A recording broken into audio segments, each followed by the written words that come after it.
Hola amigos, ¿qué tal? Mi nombre es Fernando Fariñas y en esta ocasión vamos a hablar sobre el cambio climático, calentamiento global y su relación con las enfermedades infecciosas y también algo un poco más desconocido es cómo afecta ese cambio climático, ese calentamiento global a la inmunidad de todos los individuos que vivimos en este planeta, no solo los humanos, sino también a los animales, ¿no? Bueno, por empezar por algún sitio, deciros que el cambio climático afecta a los determinantes fundamentales de la salud, que son el agua, el aire, la calidad y la cantidad de los alimentos, los ecosistemas, la agricultura, los medios de vida y la infraestructura. Eso es lo que puede hacer el cambio climático y puede afectar a todos estos, insisto, determinantes fundamentales de la salud, ¿no? También desde hace ya mucho tiempo venimos observando de que algunos subgrupos dentro de la población humana son particularmente vulnerables a este cambio climático, a este calentamiento global. Y entre ellos los extremos de la edad, pues como casi siempre y como para casi todo, ¿no? Los niños son un grupo de población etario muy importante que se ve afectado de una forma desproporcionada por el calentamiento global, pero también los ancianos de una forma muy importante. De hecho, las personas mayores se ven afectadas en una variedad de contextos por el calentamiento global, ¿no? Con las inundaciones, con las olas de calor, con las tormentas severas. Y se ha observado, por ejemplo, que en los últimos 20 años ha habido un aumento de la mortalidad en un 54% en la población anciana relacionada con el calor, con el simple calor, simple y complejo calor, ¿no?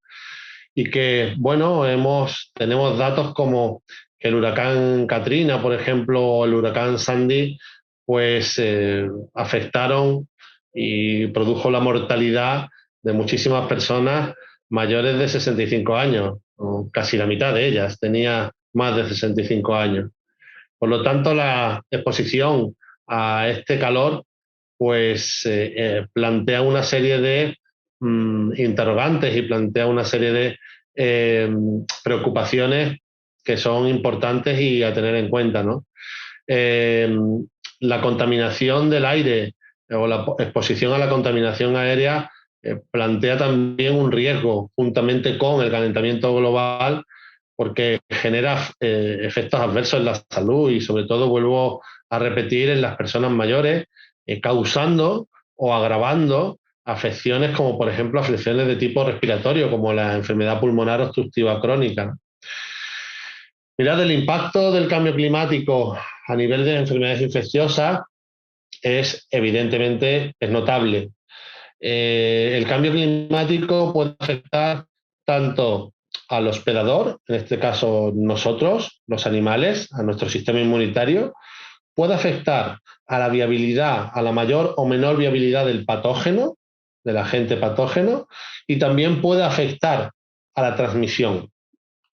Si tenemos en cuenta este último concepto de la transmisión, evidentemente el cambio climático puede comportar un incremento tanto de la densidad como sobre todo de la expansión a nivel geográfico de los vectores de transmisión fundamental, que son, como bien sabéis, los mosquitos. Mosquitos, además de garrapatas, eh, son los principales agentes transmisores de enfermedades infecciosas. Por supuesto que el aumento de la temperatura a nivel global implica un incremento, insisto, de la densidad de esos mosquitos y también, bueno, pues un incremento de la capacidad de estar en lugares donde antes no podían vivir, ¿no? Así que esto lo tenemos muy claro desde hace ya muchísimos años, que ese calentamiento global comporta ese incremento importante o puede comportar un incremento importante de los vectores y, por supuesto, de todas las enfermedades transmitidas por esto, como pueden ser, bueno, ahí tenéis alguna de ellas, la malaria, el dengue, el West Nile, que está tan de moda actualmente, la fiebre amarilla y otros. De esto no hay absolutamente ninguna duda de que el cambio climático está facilitando el incremento importante un incremento importante de estas enfermedades. Pero el cambio climático, el calentamiento global, también tiene efecto no solo sobre la transmisión a nivel de aumento de las zonas de expansión y de la densidad de vectores, sino también es capaz de actuar sobre el patógeno, de tal forma que puede hacer que patógenos que en un momento dado no podían vivir en una zona determinada o no eran prevalentes en una zona determinada, debido a ese cambio de temperatura, puedan ya estar en esa zona y, por supuesto, producir infecciones, ¿no? Esos patógenos pueden estar en el agua, pueden estar en los alimentos, pueden estar en el aire. De hecho, si observamos cómo algunos factores ambientales contribuyen a una mayor capacidad de transmisión, pues hay muchísimos artículos que hablan sobre el tema, pero bueno, yo he traído aquí un ejemplo con el virus de la gripe. Mira, el virus de la gripe se transmite con más facilidad a mayor temperatura y mayor humedad, ¿no? Eh, Está claro que eso, bueno, pues tanto esa temperatura como esa humedad pueden de alguna forma facilitar la transmisión del patógeno. Tanto incrementos como decrementos de la temperatura, junto con la humedad pueden hacer que la transmisión se facilite bastante. También se ha visto que con respecto a la gripe aviar H5N1 y también con la H1N1, la gripe que todos, o el virus de la gripe más común que todos conocemos, pues se ha visto que su concentración puede ser significativamente mayor en el ambiente durante tormentas, por ejemplo, tormentas de arena, ¿no? Y esto también lo tenemos muy claro. Por lo tanto, esos factores ambientales, meteorológicos, influyen de una manera decisiva también sobre el patógeno. Esto bueno, es algo que ya llevamos mucho tiempo con el conocimiento de que el aumento de temperatura influye en la transmisión a través de esos vectores de los que hemos hablado y a través también de facilitar las condiciones de transmisión del patógeno. Pero de lo que menos se habla, probablemente, y de lo que yo quiero aquí o me quiero centrar aquí en esta charla hoy, es sobre cómo afecta el cambio climático, el aumento de la temperatura, sobre el hospedador, sobre la fisiología del individuo, ya sea un humano o un animal. Porque está claro que esos cambios a nivel climático producen alteraciones y producen alteraciones en nuestro sistema inmunitario fundamentalmente. Esas alteraciones o esos factores ambientales pueden ir desde el aumento de temperatura, del que ya hemos citado muchas veces, lo hemos hablado varias veces durante el principio de la charla. El aumento de la temperatura es importante porque el aumento de temperatura produce un estrés térmico, pero también es importante la radiación ultravioleta. Es importante también que ese cambio climático induce eventos extremos, mucho frío, mucho calor, mucha lluvia, sequía, etcétera, etcétera. Y todo eso, todos esos factores ambientales que están relacionados con ese cambio climático van a tener una influencia directa sobre la capacidad de nuestro sistema inmunitario para hacer frente a un montón de cosas. Y está claro que puede producir alteraciones inmunitarias. Y esas alteraciones inmunitarias se traducen a posteriori en incremento importante de las enfermedades infecciosas, incremento importante de la prevalencia y de la incidencia de enfermedades autoinmunes, artritis reumatoide, lupus, etcétera, etcétera, un incremento importante también de cáncer, de ciertos tipos de cáncer, y un aumento en general de cualquier tipo de enfermedad, y sobre todo de enfermedades de tipo inflamatorio. Si queréis comprobar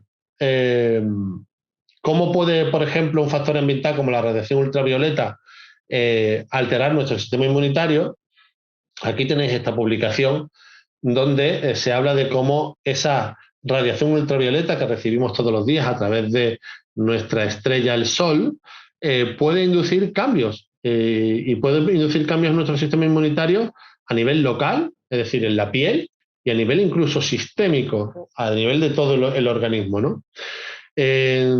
Seguramente sabéis que una de las armas que emplean los dermatólogos para hacer frente o para tratar enfermedades inflamatorias a nivel de la piel es utilizar un cierto tipo de radiación ultravioleta, ¿no? Porque sabemos que esa radiación ultravioleta tiene carácter inmunosupresor Y evidentemente un individuo que tenga una enfermedad, por ejemplo, autoinmune a nivel de la piel, como una psoriasis, por ejemplo, pues puede verse de alguna forma beneficiado por ese tratamiento se llama uvaterapia, con ese tratamiento con radiación ultravioleta, porque esa radiación ultravioleta va a hacer que la piel baje su capacidad inmunitaria y por lo tanto va a tener un efecto positivo sobre una enfermedad producida por el sistema inmunitario como puede ser la psoriasis. Pues bien, ese efecto inmunosupresor se da. Pero no solo eso, hemos visto también que un incremento de la radiación ultravioleta puede hacer que una persona responda peor a las infecciones y que responda peor a ciertas vacunas. En este caso y en esta publicación, bueno, pues la vacuna que se ha utilizado en el estudio ha sido la vacuna de la hepatitis B. Y se ve que las personas que están sometidas a una alta radiación ultravioleta pues responden peor a la vacunación frente a la hepatitis B, ¿no?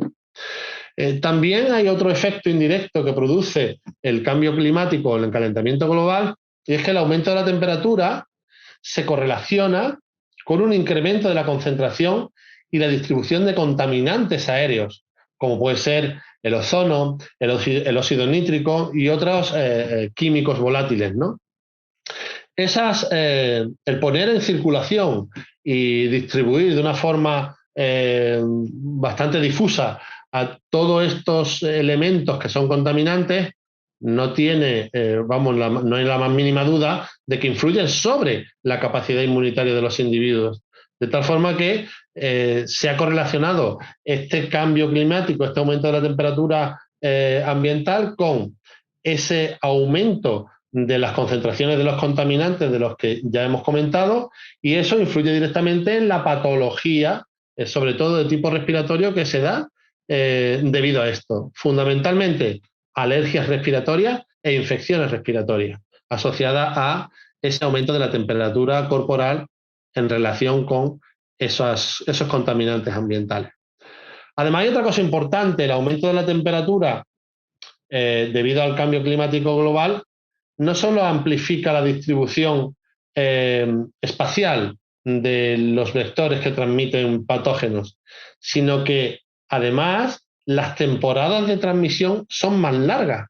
Y al ser más largas esas temporadas de transmisión, pues evidentemente mayor va a ser el número de personas afectadas, sobre todo las personas naïf, las personas que todavía no han tenido contacto y no están inmunizadas frente al patógeno, las que van a sufrir estos efectos. En general, el aumento de la temperatura, el aumento de la temperatura ambiental va a generar también cambios a nivel psiconeuroinmunológico. De tal forma que hemos visto que ese estrés térmico induce también la activación del eje hipotalámico hipofisario adrenal, que conlleva finalmente a la producción de una hormona que es el cortisol, que sabemos que tiene relación con el sistema inmunitario. De tal forma que la sobreactivación de ese eje hipotalámico hipofisario adrenal en humanos y animales da lugar a una producción continua, constante de altos niveles de cortisol que finalmente van a llevar a un proceso de inmunosupresión que se va a traducir en un incremento importante de las enfermedades infecciosas, entre otras, ¿no?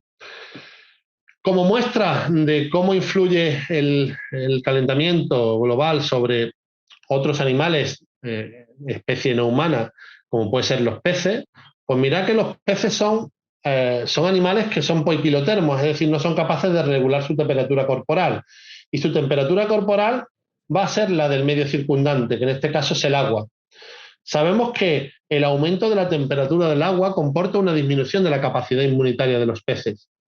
Pero además, en ese agua viven o conviven con ese pez o coexisten con ese pez o con esos peces, coexisten algunas bacterias que son potencialmente patógenas para esos peces. Entre ellos una que se llama Photobacterium dansella, ¿vale? Pues ese Photobacterium dansella, esa bacteria, con el aumento de la temperatura del agua, lo que hace es incrementar la densidad de su población. Así que finalmente el aumento de la temperatura del agua contribuye a bajar la capacidad inmunitaria defensiva de los peces y aumentar la densidad de los patógenos que pueden lesionar a estos peces. Por lo tanto, se produce un desequilibrio importante que se traduce en un incremento de una forma muy significativa de brotes de muerte por esta bacteria y por otras en poblaciones de peces que están sometidos a estos cambios de temperatura. También en animales más superiores, como pueden ser, por ejemplo, animales de granja, herbívoros, pues se ha visto que la alta temperatura ambiental les produce un estrés importante que hace que reduzcan la ingesta de alimentos. Y esa reducción en la ingesta de alimentos, pues lo que hace también es restar o limitar las fuentes de energía que son necesarias para que el sistema inmunitario de estos animales responda de forma adecuada. Y por lo tanto, bueno, es otro efecto indirecto que puede tener ese calentamiento global. Si queréis, bueno, aquí os traigo un artículo sobre cómo el aumento de la temperatura ambiental puede inducir cambios en la capacidad de la respuesta inmune adaptativa al virus de la influenza A, el virus de la gripe, ¿no? No hay duda, el cambio climático, el aumento de la temperatura corporal, induce esos cambios importantes a nivel del sistema inmunitario, alterando ese equilibrio hacia, sobre todo, beneficiando al patógeno y no beneficiando tanto, sino más bien lo contrario, perjudicando al sistema inmunitario del individuo que tiene que hacer frente a ese patógeno. Aquí os traigo también un artículo muy interesante de Arturo Casadevall, que es un hombre un investigador bueno, afincado en Estados Unidos desde hace ya muchos años y es un pope de estos temas de cambio climático y enfermedades infecciosas emergentes. Y aquí se analiza en este artículo tan interesante cómo el cambio climático pues puede traer o puede hacer que surjan nuevas enfermedades infecciosas. Y os pongo el ejemplo, por poner algún ejemplo, de un hongo que se llama Candida auris. Casi todo el mundo conoce a Candida albicans. Es un hongo, una levadura que está muy frecuentemente involucrada en infecciones, sobre todo a nivel del aparato genital en la mujer, ¿no? Lo más frecuente, lo que se conoce más, aunque puede producir enfermedades muy graves de todo tipo, pero sobre todo más lo conoce la gente de andar por la calle por los hongos que se producen, los llamados hongos que afectan tanto y de una forma tan frecuente a las mujeres. Bueno, pues Candida auris es un primo de Candida albicans que realmente tenía muy poca prevalencia en cuanto en las personas, en la especie humana. Hace unos años Candida auris era algo, bueno, meramente esporádico y no había demasiada literatura acerca de este hongo ni mucho menos acerca de su potencial patogénico. Pero desde hace unos años acá, Candida auris ha aumentado su prevalencia a nivel mundial de una forma muy notable y se ha convertido en el gran asesino de las UCIs.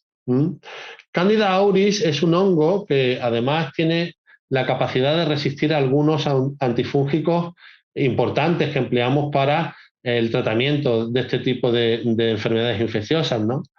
Como digo, Candida auris actualmente está distribuido a lo largo y ancho de todo el planeta y es un hongo que está muy afectado por la temperatura ambiental.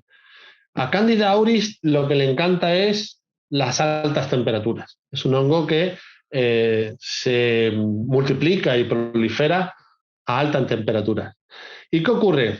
Pues que este hongo, cuando ha habido un aumento de la temperatura a nivel global, se ha visto con el beneficio de que esa temperatura le comportaba un beneficio importante a nivel ambiental porque le permite estar en más sitios en un momento dado y puede sobrevivir a esas temperaturas en sitios donde antes, con 2 grados menos, no podría sobrevivir.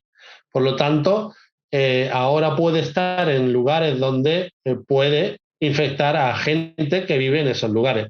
Pero no solo eso, sino que hemos dicho que el aumento de la temperatura global incide directamente sobre la capacidad inmunitaria de los individuos. Candida auris ha aumentado su población y su densidad a nivel medioambiental gracias a ese aumento de la temperatura ambiental, mientras que la inmunidad de los individuos ha bajado. ¿Mm? Y eso produce o induce un incremento importante de la incidencia de esta enfermedad infecciosa. De hecho, el calentamiento global puede seleccionar patógenos con mayor tolerancia al calor y que pueden vencer esos mecanismos de defensa, ¿no? Una de nuestras defensas del ser humano, que regulamos nuestra temperatura corporal, es lo que se llama la zona de inhibición térmica. Nuestra temperatura media de 37 grados hace que nos defendamos muy bien frente a determinados patógenos que no pueden aguantar ni soportar esa temperatura. Pero si incrementamos en el medio ambiente patógenos como Candida auris, que pueden vivir a temperatura de 37 grados, pues evidentemente van a poder infectarnos con una mayor facilidad. Eso mismo que nos pasa a nosotros con Candida auris, le está pasando desde hace ya unos años a los anfibios, ¿vale? Sobre todo ranas y sapos que están muriendo de una enfermedad producida por un hongo que se llama Chytridiomycosis, la enfermedad, producida por un hongo que se llama Batrachocritium dendrobatidis. Es bastante difícil, complejo de decirlo, pero es un hongo que ha aprovechado las condiciones del aumento del cambio climático para producir estas infecciones que están diezmando todas las poblaciones a nivel mundial de los anfibios. También el cambio climático comporta el aumento de las sequías, y las sequías comporta también un aumento o un incremento importante de la malnutrición, porque la sequía afecta de una forma directa a la agricultura, a la producción en la agricultura, y eso evidentemente tiene un coste. El coste es que en zonas donde se practica una agricultura doméstica, que están sometidos a una alta temperatura, y en zonas donde además dependen casi exclusivamente sus recursos energéticos del campo, pues esto puede producir fenómenos de malnutrición importantes. De hecho, el cambio climático puede conducir a un incremento importante del retraso del crecimiento en los niños. Se sabe que, o se ha especulado de que en 2050 el cambio climático puede conducir a un aumento de entre el 1 al 29% del retraso en el crecimiento de los niños en comparación con el escenario de referencia, que es sin cambio climático, ¿no? Y se calcula que ese retraso severo del crecimiento aumentará en un 23% en el África subsahariana y en un 62% en el sur de Asia, en comparación con el escenario, vuelvo a repetir, de referencia. Este retraso en el crecimiento comporta o viene dado por un proceso de malnutrición calórico-proteica. Y la malnutrición calórico-proteica es la inmunodeficiencia, o mejor dicho, es la causa más común de inmunodeficiencia en el mundo, ¿vale? No es el SIDA, y el SIDA afecta a millones de personas en el mundo. Bueno, pues la inmunodeficiencia nutricional afecta todavía a más personas en el mundo y sobre todo fundamentalmente niños. Esa inmunodeficiencia nutricional que se da de forma directa por ese cambio climático afecta a esa inmunidad en los niños de una forma muy importante, haciendo ya que no solo que respondan mal a las infecciones, sino que también responden mal a las inmunizaciones, a las vacunas, especialmente a vacunas como la de la difteria, la fiebre amarilla o la hepatitis B. Y esto, evidentemente, pues comporta un riesgo importante en estas poblaciones. Si además esa malnutrición afecta a las madres, sobre todo a las madres evidentemente gestantes, pues se ha visto que la malnutrición en la madre puede generar cambios de tal forma que los niños que nazcan de esas madres malnutridas ya nacerán también con una inmunodeficiencia muy severa que comportarán un incremento importante de la morbilidad y de la mortalidad neonatal. Pero no nos quedamos ahí. El cambio climático, el calentamiento global también induce cambios en la biodiversidad. Pero no pensemos solo en la biodiversidad del manto vegetal o de las especies vegetales y animales, sino también de la biodiversidad microbiana. Todos nuestros ecosistemas dependen de unos microorganismos que no vemos y que están en el suelo, bacterias, hongos, parásitos, etcétera, que son los que realmente producen o son los que mantienen en esa base, los que mantienen todo eso que nosotros podemos ver con nuestros ojos, que son esos bosques, que son esos animales, esa flora y esa fauna de la cual, bueno, pues cada vez estamos, o con la cual, o por la cual estamos cada vez más preocupados. Bueno, pues insisto en que el calentamiento global induce cambios en la biodiversidad microbiana, y esos cambios en la biodiversidad microbiana se traducen en que hay cambios también en los alimentos que se obtienen de la naturaleza, porque tienen menos riqueza en microorganismos. Y esa alteración de la riqueza de los microorganismos, la llamada microbiota, va a inducir también cambios en nosotros, en los que consumimos esos alimentos, ¿no? ¿Y eso a qué da lugar? Pues esos cambios en la microbiota, en nuestra biodiversidad de nuestra microbiota, en ese conjunto de microorganismos que viven con nosotros, a todos los niveles, a nivel de la piel, a nivel de las mucosas y sobre todo en el tracto digestivo, en nuestro tracto digestivo, pues puede hacer que esa alteración de la microbiota induzca cambios inmunitarios y esos cambios inmunitarios pueden tener ciertas consecuencias. La microbiota tiene una relación íntima con la inmunidad. Dependiendo del tipo de microbiota, de población de microbios que tengamos nosotros, por ejemplo, en nuestro intestino, así funcionará nuestro sistema inmunitario. Si tenemos una alteración de la microbiota, habrá una alteración del sistema inmunitario que se traducirá en multitud de cosas, como pueden ser un aumento de las enfermedades alérgicas, de las enfermedades autoinmunes o incluso del cáncer. Por lo tanto, esto hay que tenerlo también muy en cuenta. También se ha visto en varios estudios, se ha encontrado que el aumento, por ejemplo, del dióxido de carbono que produce y que se produce también por un aumento de la temperatura, está correlacionado con la composición de algunos alimentos, como por ejemplo la composición del cacahuete, incrementando su alergenicidad, ¿no?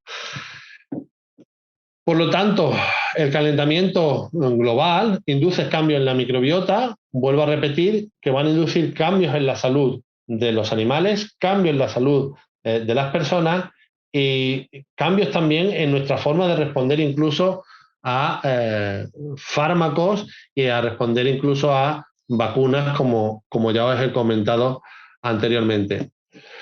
¿Qué es lo bueno?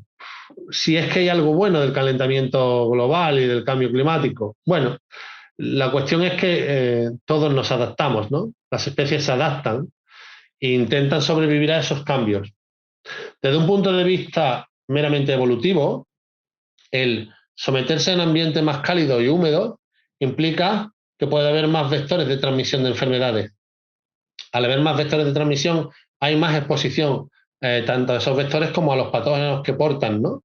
Por lo tanto, al haber una mayor exposición a agentes infecciosos, también eso produce o estimula, de alguna forma, entre comillas, una mayor diversidad inmunitaria.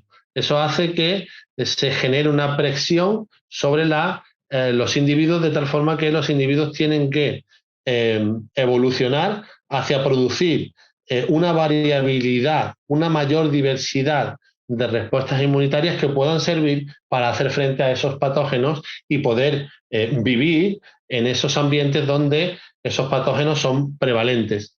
Por lo tanto, es como un motor, o puede servir como un motor para la aparición de especies con una mayor diversidad inmunitaria. Eso sería, desde mi punto de vista, lo positivo. Pero para las personas que vivimos ahora, en este momento, en este planeta, bueno, pues no vamos a esperar a adquirir una mayor diversidad inmunitaria, porque evidentemente no nos va a llegar el tiempo. Hay una cosa que es importante, y es que el cambio climático está induciendo un mayor índice de enfermedad, aparición de nuevas enfermedades, y esto hay que pararlo.